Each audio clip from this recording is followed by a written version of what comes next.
What's up, guys? Welcome back to the channel. Got a mail call today. Got some Black Friday packages in, and we're gonna take a look and see what we got here. Feel like I got some pretty good deals. We'll start with this one right here.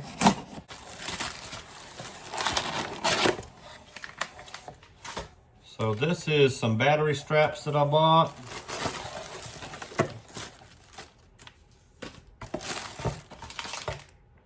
And this is, I guess this was my free gift here, guys. It's a J-Concepts rubber parts tray that they were giving away, I guess, to the first 100 or 500 people who purchased that day. And I guess I made the cut. A sticker sheet from A-Main Hobbies. So I'll put that under there with the other ones.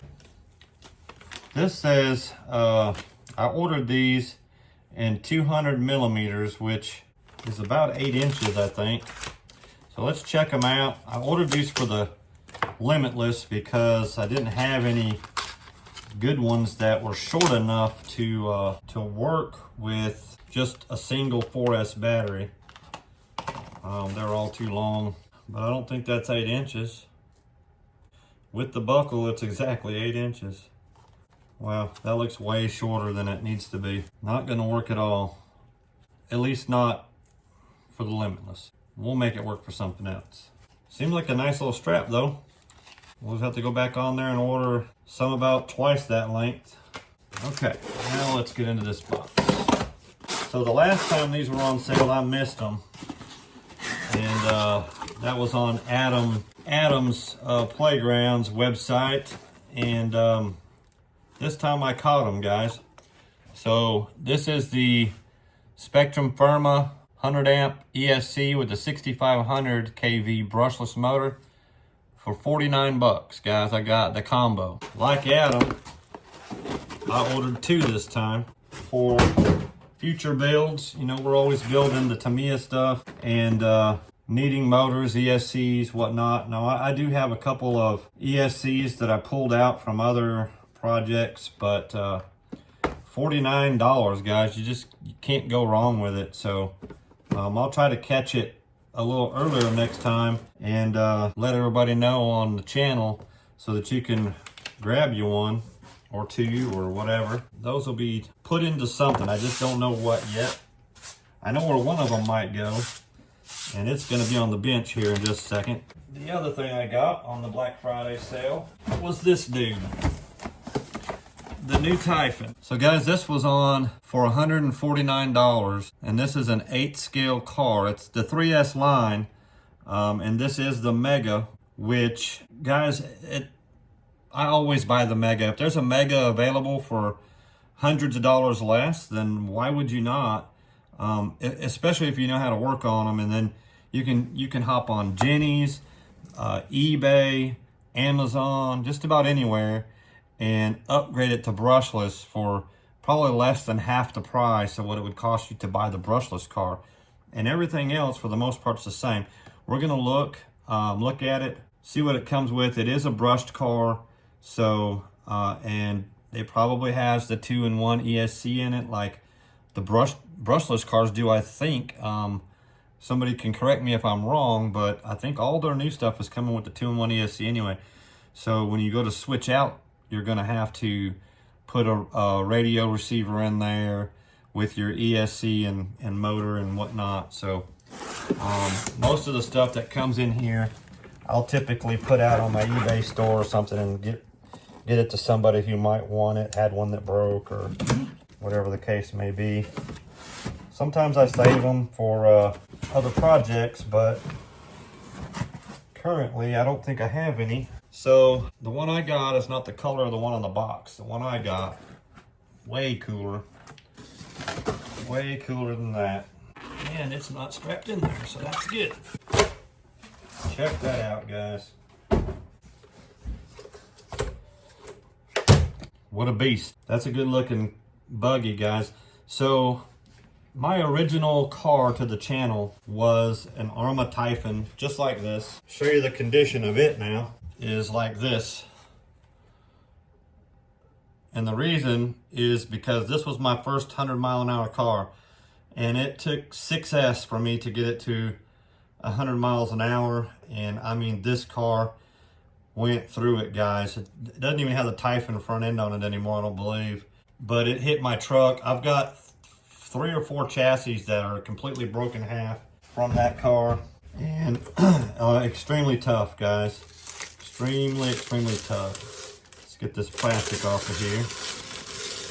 What a beauty, guys. What a beauty. Boy, that's nice. Look at that thing. Golly. Now, there's no adjustability out of the box with the toe, camber, anything like that, front or rear. All of that is fixed. If you're going to use it as a basher, doesn't really matter, right? So, and all of those parts are available. You could go on Jenny's right now, I think, and probably get them for less than $10 if you want to have that adjustability. So I'm gonna figure out how to get the body off of it. Oh, there we go. We just push on that button. Right on the nose there. All right, guys. So, like I said, it is a brush system. This does have the new slipper clutch system in the rear.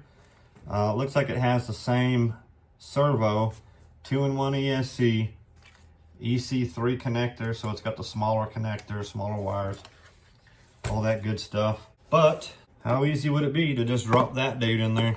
Pretty sure it comes with plastic gears in the slipper clutch area there. But I happen to have the stuff that would go in it, I believe, if the BLX parts fit. Now, I don't know. I have not been inside of this, so we'll get inside of it.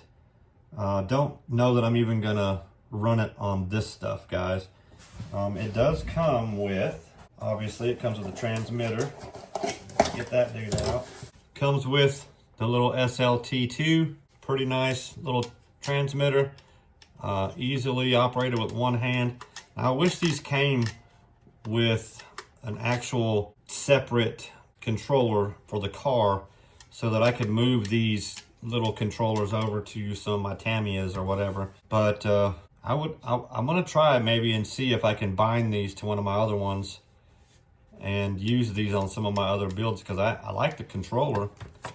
I just don't can't use that system in it.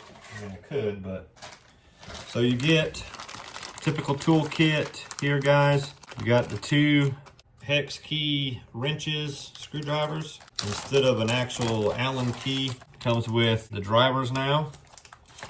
You get your tool bag with more shock spacers if you want to adjust your ride height on the car. And you get the 4 AA batteries for the controller. I thought for some reason this came with a battery, but maybe it doesn't. I don't see anything in any of the packaging. No, but that's okay. I've got batteries that will fit it if I choose to run it on this. If not, then we will run it with a normal battery on the Spectrum over there. I got one more package here, guys, that as you guys know that watch, Winter Evening Bearings sponsors us quite often. And one of my first cars, really didn't have that car on the channel much. It was one of the bashing cars, and as you guys know, I don't do a lot of bashing on camera. I'm not very good at it. I can break them. It gets very expensive bashing. So bashing is a much more expensive part of RC than I think speedrunning. Now, the initial investment probably in speedrunning is quite high. But once you get a little better at it and crash less, and you've got a GT style car, the damage sometimes is not near as bad as what you get bashing, breaking things. So anyhow, enough of that. So what I've got here is a set of Winter Evening Bearings. They put this kit together for me specifically because they did not have this kit. And it's for the Arrma Vortex BLX, the 4x4, the version 1. So now there's a kit out there for that. Guys, if you need one for your Arrma Vortex, there'll be a link down in the description to Winter Evening. You can shop on their eBay store or on their website. I can put a link to both if you like, and you can pick some up. But they sponsored that, so when I do the rebuild on the Vortex, the one that I sunk in the lake, it locked all the bearings up. So I got a brand new set of bearings to go in that dude, and we'll be doing a little refresh on the Vortex, putting her back on the shelf because she's old faithful, I guess you could call it. She's never broke, so once I get her put back together, I'll put her on the shelf, and we'll take her out every now and then when she's the only one that's working. So anyhow, we got that. Now we can open up one of these boxes real quick before we're done, guys, and take a look at this Spectrum setup here, since at some point it's going to go in one of the cars. That was a smoking deal, guys. $49 for an ESC motor combo. Even if you don't use the ESC and you want to do something like change the bullets on the motor and run it with a Castle or ESC, then you can do that. Guys, there they are. EC5 connectors already soldered on. What did I say this was? 6,500 kV. It says it's a 2,800 can. I thought it was bigger than that. I don't have one to compare it with at the moment, but this feels like it's a 30-something can anyway. I don't know. We'll have to check it out. 2,800, 6,500 kV. So if that's the case, it'll actually fit in some smaller stuff, and it feels like it has some compression. So one of the things, guys, if anybody ever decides to change these out, you can't shorten these wires, guys. They're the windings that come out of this, and they're coated with enamel glass, basically. So the way I did mine is I cut this stuff off, and then I just got these hot and unsoldered them. That way you still have the end that has the solder on it, and you can solder whatever connector you want to on it after that, and use it on your XLX2 if you want to put 8mm bullets on it and have a 6,500 motor. They're 3S rated, I believe. Don't quote me on it just yet. Let's look at this other box over here and see what it says. 100 amp on the ESC should be 3S, right? May have to get into the destructions, guys. Check it out. Pretty sure. So the motor is 2S. So it's got a RPM 54,600 is the RPM max on that. So really, when you go up to 3S, you want to make sure that you're not over spinning the motor and blowing the rotor out, you know, or anything like that. So that's what you want to worry about when you do that. So anyhow, 2S is what the company rates this motor at. So the recommendation would be keep it at 2S, but I say it's mine now, so I'll do what I want, right? I'll let you know if it blows up. Anyhow, guys, I think that's a pretty good haul for Black Friday deals. I know another guy that I think bought one of these, but I'll let him announce that on his channel. But overall, guys, this is a freaking great car. I do have other motors. Neither one of those motors won't work in this. And like I said, I have already got things like this laying around from cars that I've taken them out of in the past. I've also got the 3S motors that came out of them. I should be able to pretty easily make this brushless and make it fly, guys. So, and who knows, it might end up another speed car, so we'll see. I don't know. Tell me what you think I ought to do with it in the comments down below, guys. If you're subscribed, thank you very much. If you're not, guys, hit that subscribe button. Leave us a like, leave us a comment. Hype us up if you want. Most importantly, guys, have an awesome day, and we will see you in the next one. Thanks for watching.